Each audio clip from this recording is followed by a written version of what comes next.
یمن وزیر نوجوان بتا سو پیجنې نډر نوجوانو پروايي د چانه نه کولا شهادت ورته ور نصیب نشو د ټول د مرګ په ټاله کې ګرځو مخته ما ته چاوي ګیلمن شهید شو ماوي ګیلمن الله له ګیلمن لاړ ګیلمن الله لا ګیلمن لاړ چې رب د دوسان معاشره کې مې زندگی کوله زما الفاظ به سختی خفکیږي بنا موږ دوسان شوي یو محترم ولې به زما وینې تویږي ولې به د پښتون وینه تویږي پښتون خو داسې انسان دی چې د یو پښتون د لفظ نه به نور بادشاهان یریدل قسم دې ستا خو داسې تاریخ دی ته خپل تاریخ وګوره ستا او د آباو د اجدادو نوم چې به انګریزانو وورېده د انګریزانو نه به متیازې پرتوک کې بهېدې نن ستا نه متیازې پرتوک کې بهېږي نن مساله د کمزورې شوې ده نن ستانه متیازې بهېږي پرتوک کې د پښتنو د تاریخ نه ته نن پښتانه وار بوار شهیدان کېږي ما جمله ووي ګیلمن الله له ګیلمن لاړه ورته پته وه چې ربه د دوسانو معاشره کې مې زندګي کوله خدایه مونږ بې غیرته شوي شهادت والا مرګ دې راکړه خو الله ګیله مې ما ګیلمن تا له ګیله راوړې ده ربه ما ګیلمن خدای تعالی ګیله راوړې ده چې زما پښتنو کې چا تپوس ونه کړ د پښتنو دپاره مې سر لاړه د پښتو ژبې شاعري مې کوله حقګویي مې کوله خدای د حق دپاره رانه خلکو ژبه پرې کړه خدای وی شیندلمه خدای وینه رانه توی شوه په دنیا کې ممکن به کله غیرت او جذبه پیدا کېږي د جملې ته توجه شته ممکن به کله جذبه او غیرت زه اکثر دا جمله وایم او زه تاسو ته یو خبره ونه کړم ټول د مرګ په زانګو کې ځان ټول د مرګ په زانګو کې ځان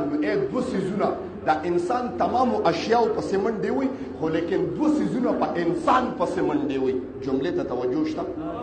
دوه څیزونه انسان پسې منډې وي نمبر 1 رزق انسان پسې منډې وي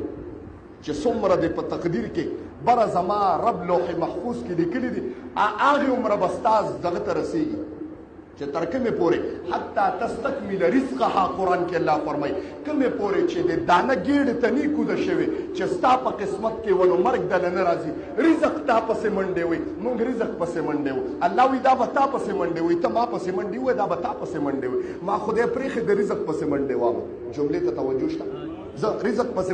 نمبر 2 مرګ په انسان پسې منډې وي خو فرق دا دی چې رزق اول انسان لاندې کړي او مرګ یې بعد کې لاندې کوي نو اوس چې ټول وګوره نوح علیه السلام څومره زندګي تېره کړې وه 1000 کاله څه د پاسه تېر کړي په دنیا کې مرګ پې باندې رانغې محترمو د دنیا فاني نه لاړه د هغې زرګونه کاله وشو امام الانبیا غوندې مبارکه چهره زه اکثر ماته وختي یو کس وي د اشعار وایه زه وایم داسې نور داسې بشر به پیدا نشي داسې نور داسې بشر به پیدا نشي ښکته پورته لر او بر به پیدا نشي ستا چشمان دنیا نه ویني جنتونه ستا چشمان دنیا نه ویني جنتونه قسم دې داسې چشمان داسې نظر به پیدا نشي ستا یاران ستا صدیق او عمر او علی او عثمان شانتې یاران بل د داسې در به پیدا نشي ستا د مخ د عاشقانو کمې نشته ستا